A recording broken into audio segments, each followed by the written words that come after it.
What we're going to do next is view some of the PLCA-R reports. We're going to view the report for the entire cohort, for just a subgroup to give us a slice of the data pie. We're going to look at an individual report. We're also going to look at how to use our clipboard to assemble multi-line graphs with lines from our various reports in the system. And I'll also show you how to download data or to work in a team to access data, even though you have multiple people accessing that data and want to use different logons.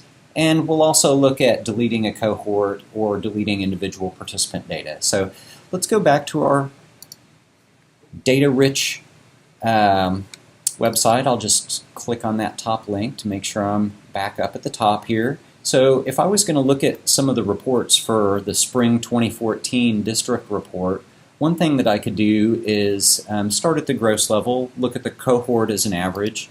If I click on the cohort report, it gives me a little detail about what's included. This is the My District 2014, so if I printed this out, it would have a lot of the details. Which cohort is it?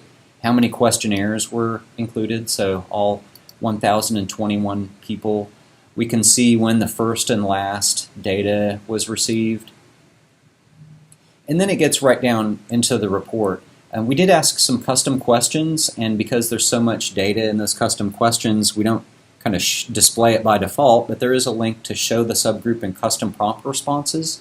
So if I click that link, it would show me some details on our demographics questions. For instance, we asked what building people were from, and we can see that 122 people were from elementary school A, and so forth. For grade level, the majority of the people were at the elementary level. For position, we had a lot of teachers and fewer administrators. That makes sense. Number of years of teaching experience. So basically it gives you a nice little table, and you could come in here and copy this and paste it into a Word document if you wanted to have this table show up in a report that you're building. I'm going to hide those custom prompt responses and look instead at the main report for the PLCA-R. What we see here is our standard line graph. This could have been a bar graph. We chose to use a line because sometimes we show multiple layers of data, and it's kind of easier to display multiple lines than it is multiple bars to see the differences between the two. But for each of our dimensions, shared and supportive leadership, we have a rating that shows the mean score on the questions that pertain to shared and supportive leadership. So we can see at a glance which dimensions were strong across the cohort and which ones were a little bit weaker. We could, we see this yellow box here, we could save this to a line on my clipboard. So let me go ahead and do that. Let's see, this is the My District Spring 2014. So let me call this the Spring 2014 cohort average. And I'm going to add that to my clipboard. At that point, it's actually going to take me to my clipboard, but I've got a little warning message telling me that I've got less than 2 lines, so I have to have 2 lines on the clipboard before I can make a multi-line comparison graph. So I'll come back to that in a second. So we've looked at our cohort report that shows us everything as an average. Let me click through to the individual reports. So I've got 1,021 individual reports. That's quite a few, quite a large data collection here. When we look at the 1,021 questionnaires that were received, we see a row for every person that responded, and there's a link that'll take us into the standard report for that person.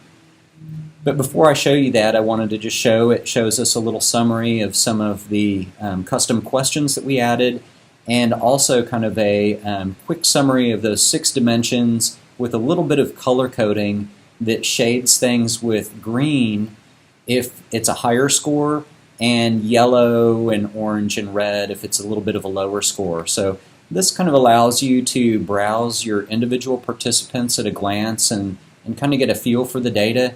Like we had one person that it's all 4s. This person's as positive as they can be about their professional learning community, while the person below them has a very different response. And so when we look at the average, we might think, oh, everybody's at the same level, but it's almost the opposite, that there's some people that are going to have high scores and some people that have low scores. And so this page can give you a little bit of an impression on what kind of mix you have between those. If I click on the link for an individual respondent, I could look at the graph for that individual respondent. So this person looks very positive, and let's see, they were a elementary school administrator. So if I was going to add this to my clipboard,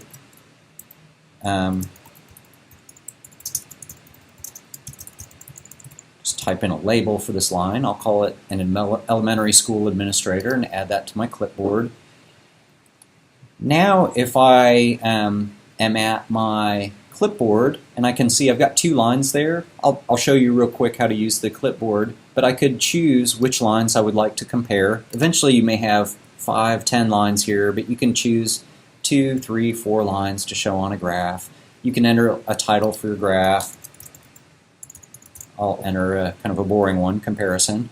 And if I click display those lines, what I'll get is an auto-generated graph that shows those 2 lines together, and it contrasts our spring 2014 cohort average versus an elementary school administrator.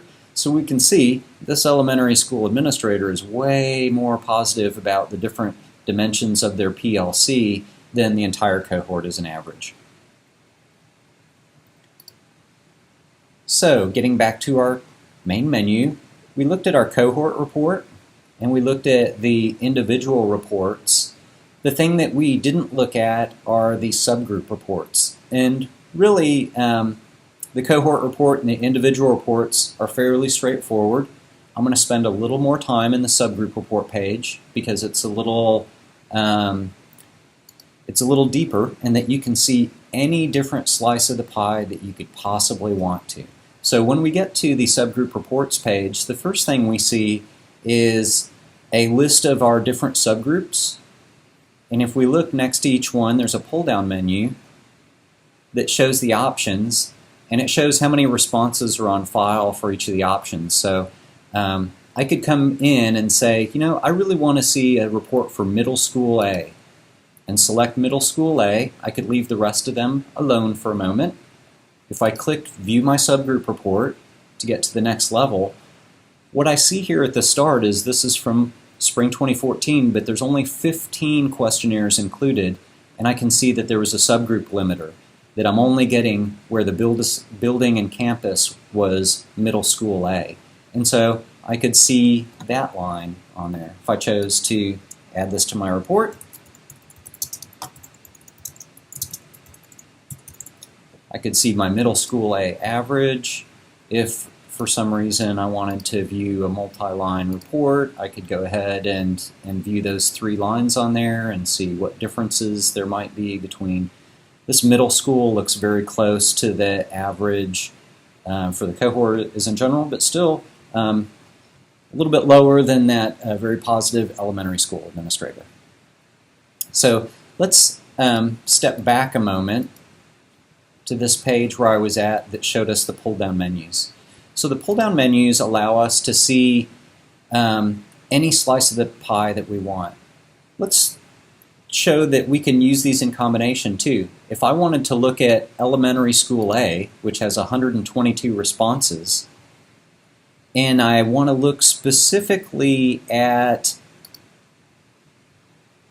grade level, well, I specifically want to look at the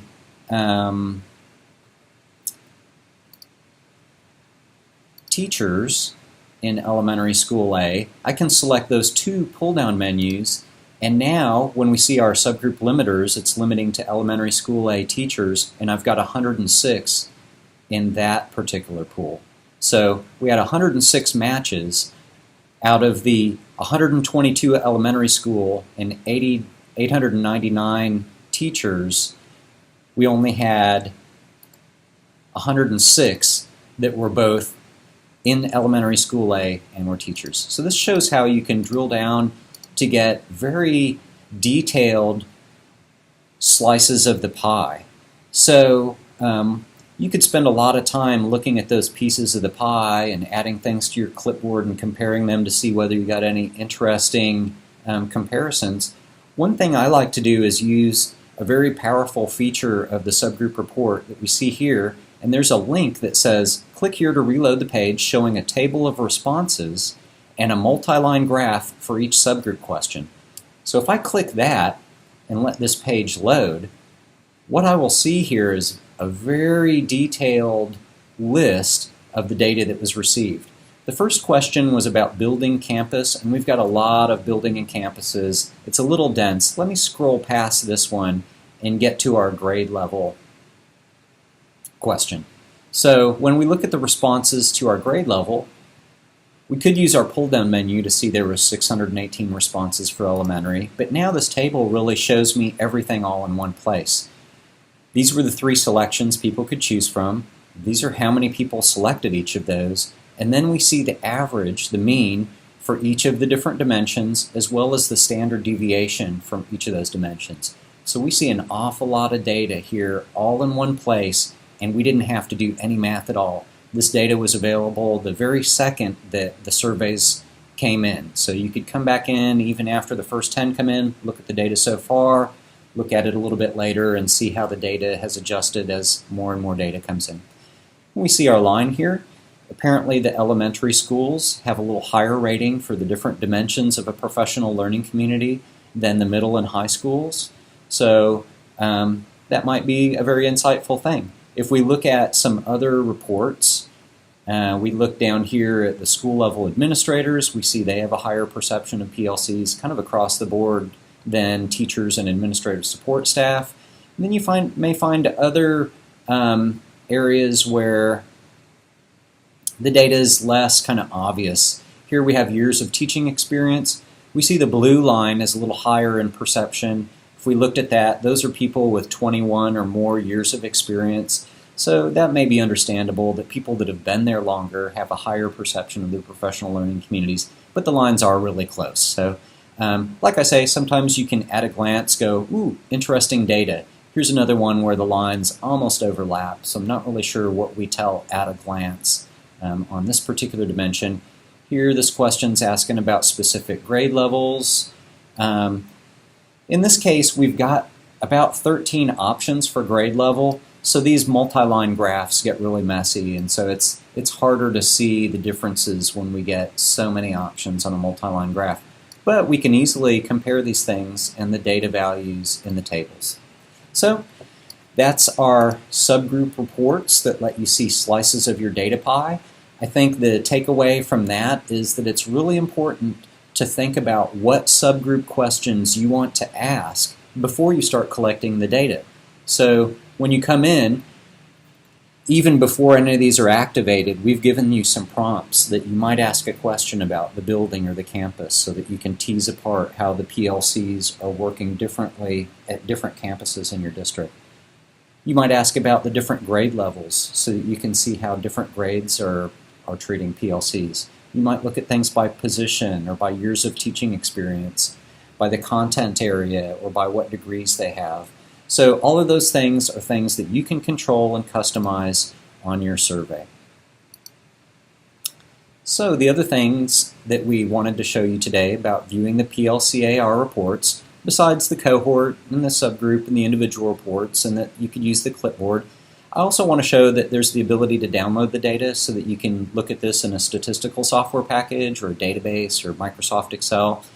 And I'll also show you how to work in a team or delete a cohort or particular data. So let's go back to our reports.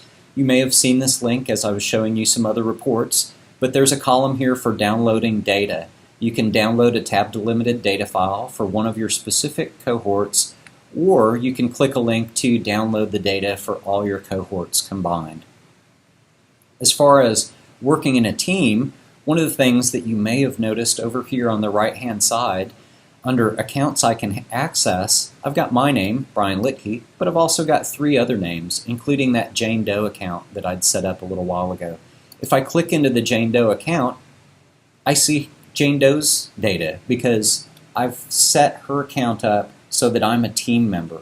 By default, you don't have any team members with your account, But if you, for instance, are working on a study, you have 4 different team members, you can just contact us at CETL and we'll set up those additional user IDs to have access to your data so that you can all be logged in from different computers at the same time and be looking at your data together.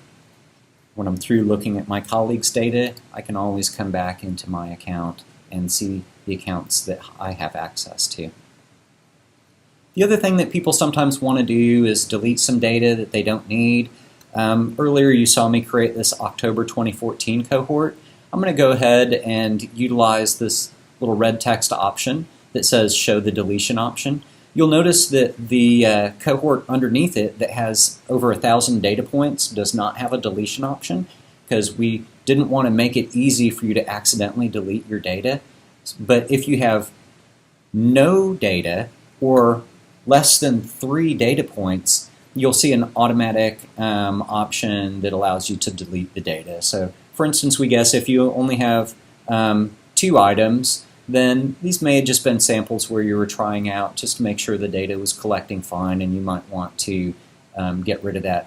You can see once we get 3 or more, you lose the option to delete cohorts, and if you need to do something like that, you need to contact CETL, and we'll work with you to handle your data. On this one, if I clicked the confirmation box, I could delete that cohort, and now that one is gone. The next thing you might find is that, I've got 1,000 data points, but I forgot that I tested this myself, and so there's one item at the very start that's not a real participant. It was me, and so, for instance, maybe you need to delete response number 1, but you want to leave all the other 1,000 responses. One thing that we see here in this report for individuals is in the very most right-hand-most side, we have a system record ID, and so that's the record ID that you can send to me in an email and say, I'd like you to delete record ID 12,234, which belongs to my account because it was a sample. And so if you have need to do that, you can just contact CETL and we'll delete individual records. We don't allow people to delete individual records from your account, basically to prevent disaster, but also to manage the number of surveys that you've licensed. That really is the end of the presentation. If you'd like a demo account for the PLCA-R, please contact products@cetl.org, or you can contact me at brian.litke